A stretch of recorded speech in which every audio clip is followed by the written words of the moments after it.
Айгүл бұл үйге келін болып түскенде бәрі жақсы басталған еді. Күйеуі Нұрлан жылы сөйлейтін, қамқор адам сияқты көрінді. Енесі де алғашқы күндері күлімдеп қарсы алған. Бірақ ол тек алғашқы әсер ғана еді, уақыт өте келе енесінің шынайы мінезі ашыла бастады. Ол келінін ешқашан ұнатпады. Таңнан кешке дейін мін тауып, әр ісінен қатез дейтін. Сенің қолыңнан ештеңе келмейді. Біздің ұлға лайық емессің. Басқа қыз алғанда баяғыда бақытты болар еді. Айгүл үндемейтін. Себебі ол отбасын сақтағысы келді.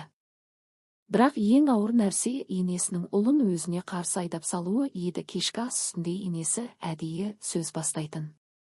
Көрдің бе, бүгін тағы да үйді дұрыс жинамаған, баланы да дұрыс қарай алмайды. Сен жұмыста жүргенде кім біледі, не істеп жүргенін. Алғашында Нұрлан сенбейтін. Бірақ күн сайын, жыл сайын қайталанған сөз оның санасына күдік болып сіңе берді. Бір күні бәрі шегіне жетті. Сол күні Айгүл кешкі асқа үлгермей қалды. Баласы ауырып қалған еді. Шаршап келген Нұрлан ашулы болды. Енесі тағы да отқа май құйды. Міне, көрдің бе? Саған мүлде сый құрметі жоқ. Әйелің емес, масыл. Сол сәтте Нұрлан шыдай алмады, Айгүлге айқайлады. Айгүл түсіндіруге тырысты, бірақ ол тыңдамады. Сол сәтте Нұрлан қол көтерді. Бір рет. Сосын тағы Айгүлдің көзіне жас толды.